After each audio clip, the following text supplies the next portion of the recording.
तीसरा प्रश्न में यह है तीसरा प्रश्न। तीसरा प्रश्न में कहता है बाह्यतः स्पर्श करने वाले दो वृत्तों के उभयनिष्ठ स्पर्श रेखाओं की संख्या कितनी होती है। तो ऑप्शन नंबर 3 सी होगा, 3 हो सकता है।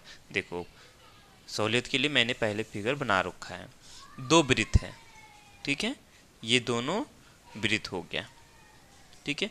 अब ये दोनों ही वृत्त को बाह्यतः, क्या कहा, बाह्यतः स्पर्श करने वाले ये दोनों वृत्त बाह्यतः स्पर्श कर रहा है, टच कर रहा है एक दूसरे को। ये दोनों ही वृत्त इस बिंदु पर टच कर रहा है, ठीक है। तो ये दोनों ही वृत्त जो हो गया ये बाह्यतः स्पर्श करने वाले वृत्त हो गया। क्लियर। पुनः कहा कि इन दोनों ही वृत्तों के उभयनिष्ठ स्पर्श रेखा। अच्छा, स्पर्श रेखा किसको कहते हैं?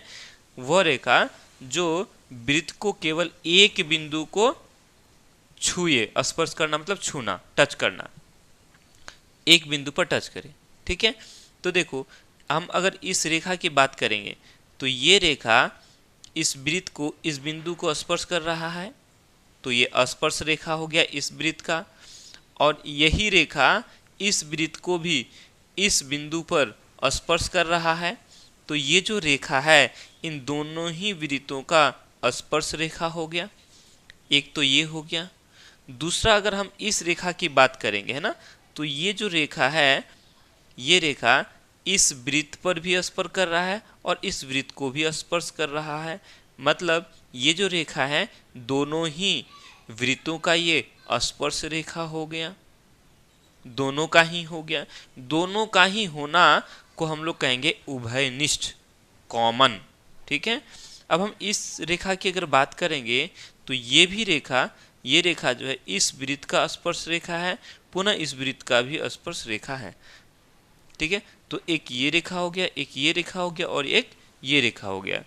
तो दो बाह्यतः स्पर्श करने वाले वृत्तों के जो उभयनिष्ठ रेखाओं की संख्या होगी, उभयनिष्ठ मतलब जो दोनों का हो, कितना हो सकता है? 3 हो सकता है। एक ये और एक ये। अगर हम किसी दूसरे उभयनिष्ठ दूसरे स्पर्श रेखा की बात करेंगे, जैसे हम यहाँ एक स्पर्श रेखा खींच रहे हैं, लो, अगर हम इस तरह से एक स्पर्श, हाँ ये तो स्पर्श नहीं हुआ, थोड़ा सा टच कराना पड़ेगा, ठीक है, इस तरह से ले, ये हमारा स्पर्श रेखा हो गया।